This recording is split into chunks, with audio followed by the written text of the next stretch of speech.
Hey guys, welcome to YouTube channel the study hub. स्वागत है आप सबका फिर से एक नए लेक्चर के साथ। तो लास्ट लेक्चर में हमने डिस्कस किया था मानसून के बारे में, मानसून में इंडिया के बारे में बात की थी। तो आज हम स्टार्ट करने जा रहे हैं ये अपना जो है क्रॉप्स इन इंडिया के बारे में, इसके बारे में डिस्कस करेंगे। ठीक है, उससे पहले चैनल पे जो भी नया है चैनल को सब्सक्राइब करो, बेल आइकन को प्रेस करो ताकि आने वाली वीडियोस का नोटिफिकेशन का अपडेट आप लोगों को जल्द से जल्द मिलता जाए। ठीक है, तो चलिए स्टार्ट करते हैं बिना टाइम वेस्ट किए हुए अपना आज का लेक्चर जो हमारा रहता है,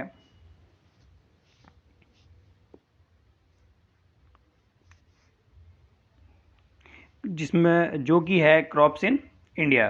क्या है? Crops in India. ठीक है, तो सबसे पहले इंट्रोडक्शन की बात करते हैं हम। India stand as a pinnacle producing country in the world. ठीक है, उसके बाद एग्रीकल्चर जो कंसिडर किया जाता है way of life and farmer, और फार्मर को क्या ट्रीट किया जाता है as a god.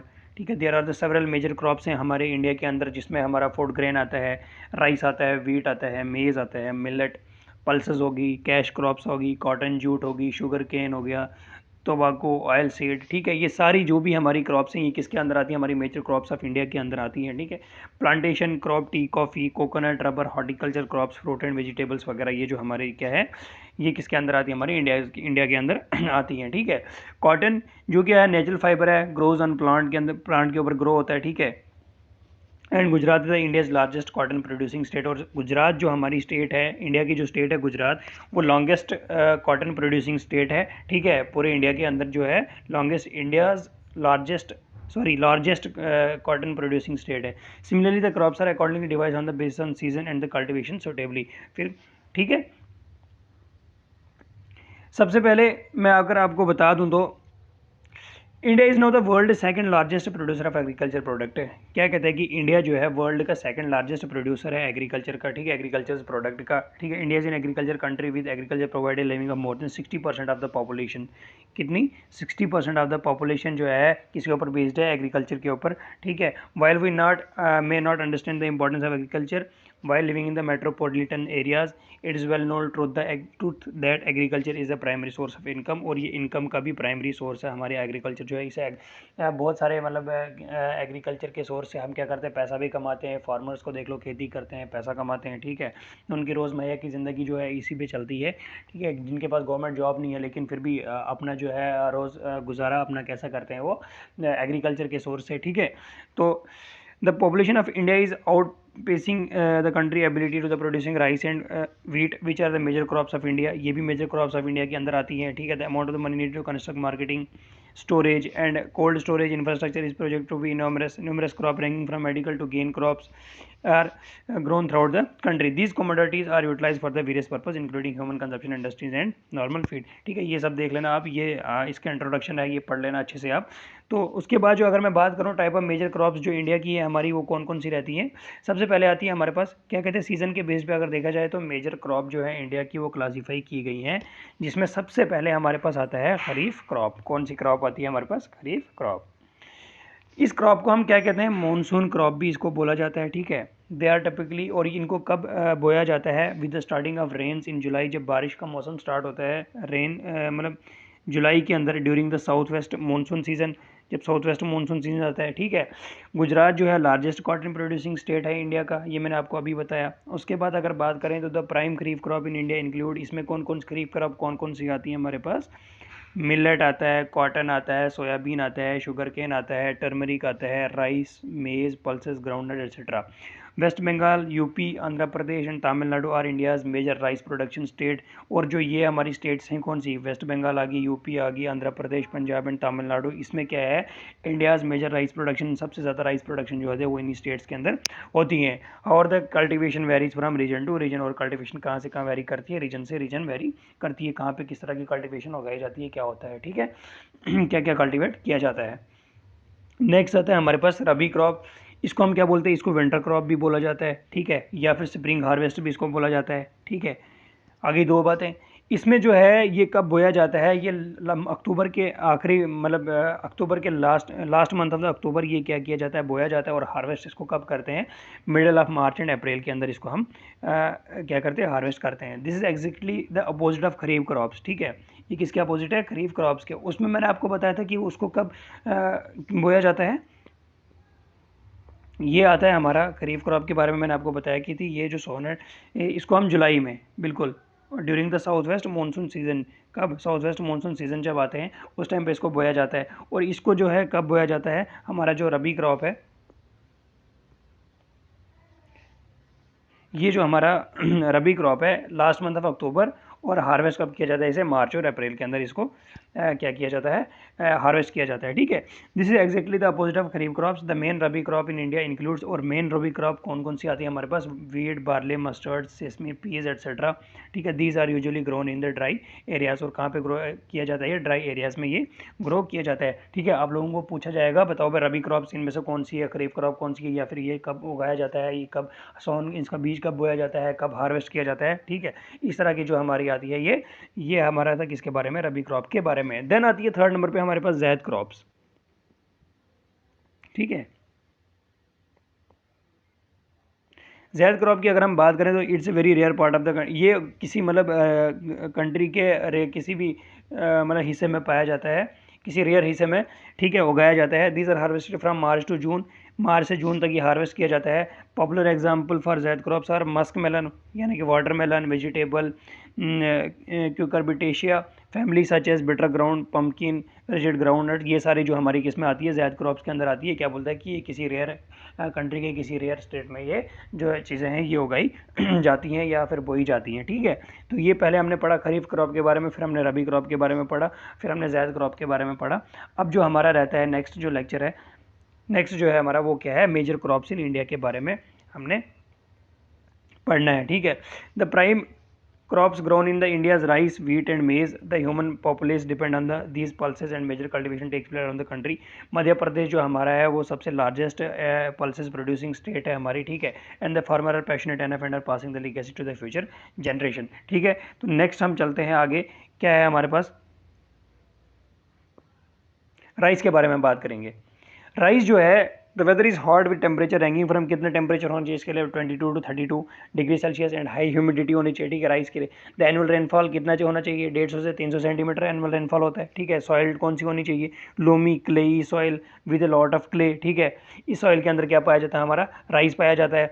The major rice producing state in India, जो मेजर राइस प्रोड्यूसिंग स्टेट है कौन कौन सी हमारी, वेस्ट बंगाल आता है, पंजाब आता है, उत्तर प्रदेश आता है, आंध्र प्रदेश आता है, और बिहार जो है हमारी, ये क्या है, मेजर राइस प्रोड्यूसिंग स्टेट है इंडिया की। ये स्टेट, इन स्टेट्स के अंदर क्या ज़्यादा से ज़्यादा राइस जो है उगाया जाता है। ठीक है, उसके बाद मैंने आपको बताया टेम्परेचर कैसा होना चाहिए, उसके बाद मैंने आपको बताया एनुअल रेनफॉल कितना होना चाहिए, और सॉइल टाइप क्या होना चाहिए। ये सारी चीज़ें राइस के लिए हैं। ठीक है, it provide the majority of the sustenance for Indians. ठीक है, India is the world second largest producer after China.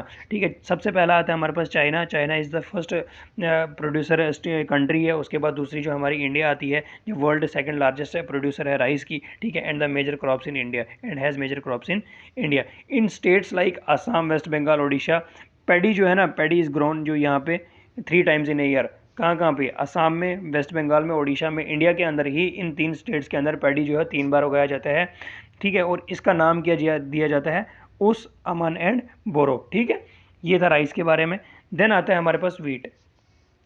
In bright sunlight temperature should range from, temperature कितना होना चाहिए, 10 से 15 डिग्री सेल्सियस सोविंग टाइम में।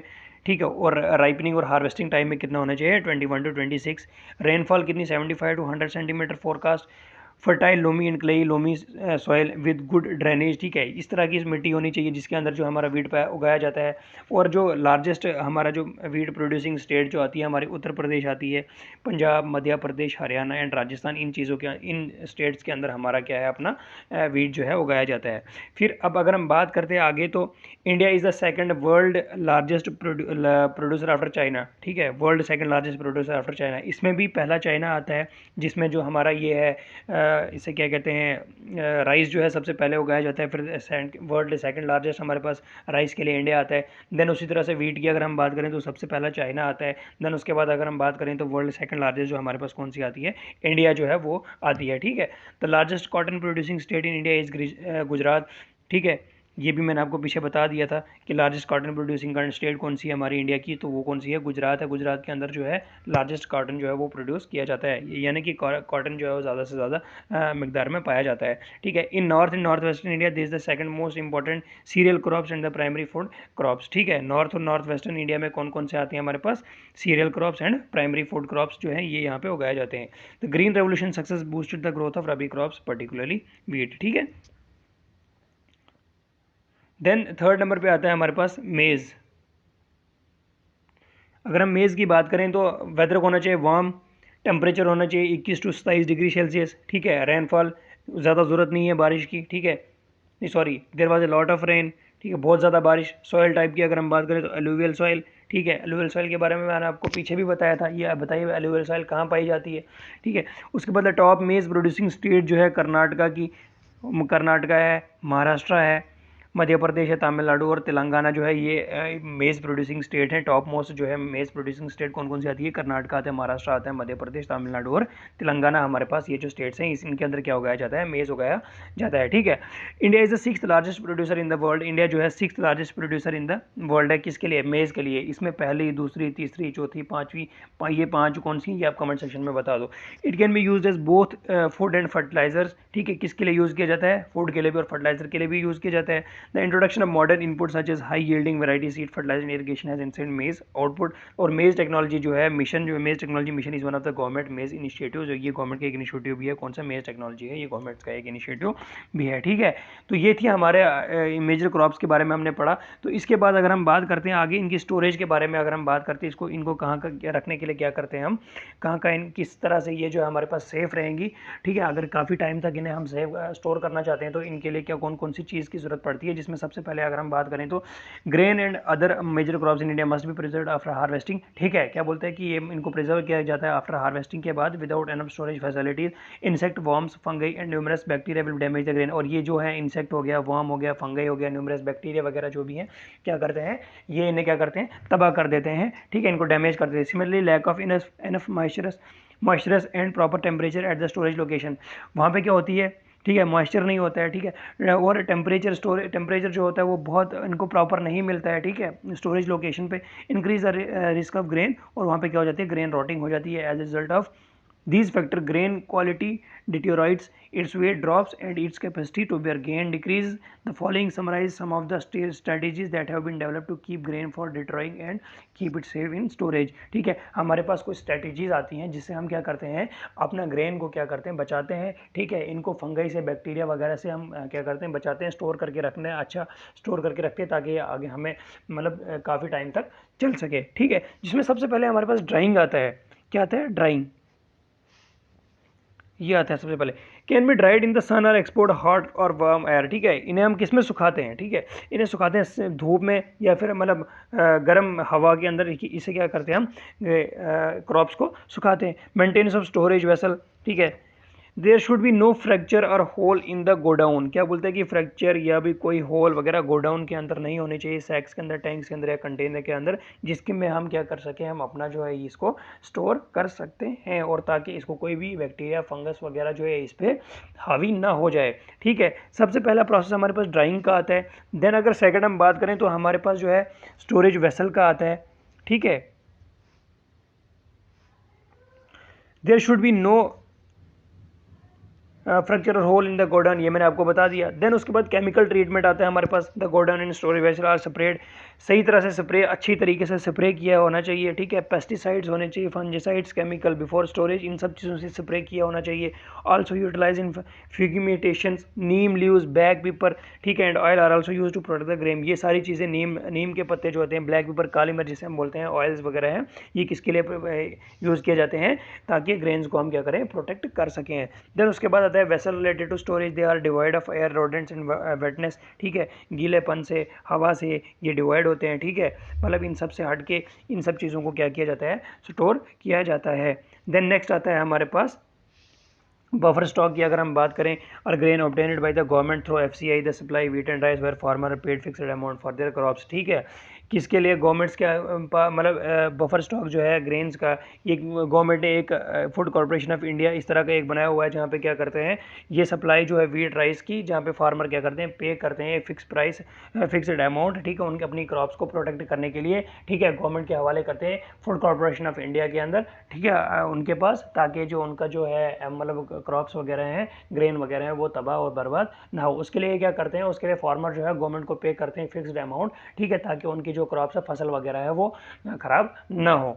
देन उसके बाद public distribution system आता है। The grain obtained from the FCI is provided to the poorest member of the society. किसको? ठीक है, ठीक है, किससे लिया जाता है?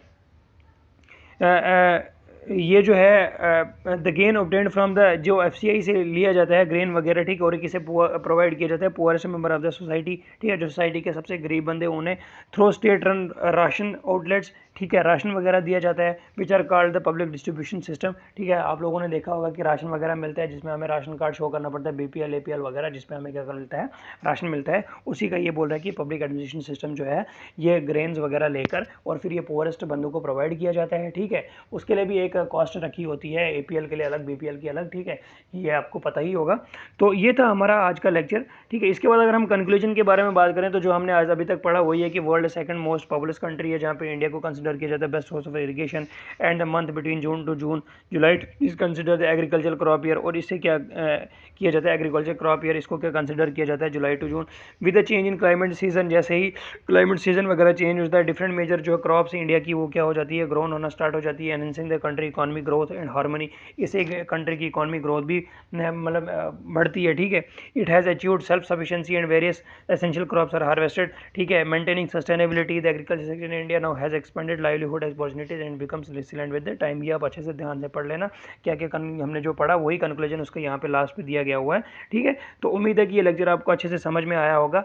तो उम्मीद करता हूँ आज जो हमारी लेक्चर सीरीज ज्योग्राफी की है वो ख़त्म हो चुकी है। ठीक है, नेक्स्ट हम बात करेंगे, अब देखते हैं कौन सा सब्जेक्ट स्टार्ट करते हैं। ठीक है, मिलते हैं तब तक नेक्स्ट लेक्चर में, तब तक के लिए बाय बाय, टेक केयर, अल्लाह हाफिज़। बाकी वीडियो को लाइक करो, शेयर करो, अपने दोस्तों तक पहुंचाओ, अपना प्यार बताओ। ठीक है, तो मिलेंगे नेक्स्ट लेक्चर में, बाय बाय, टेक केयर, अल्लाह हाफिज़।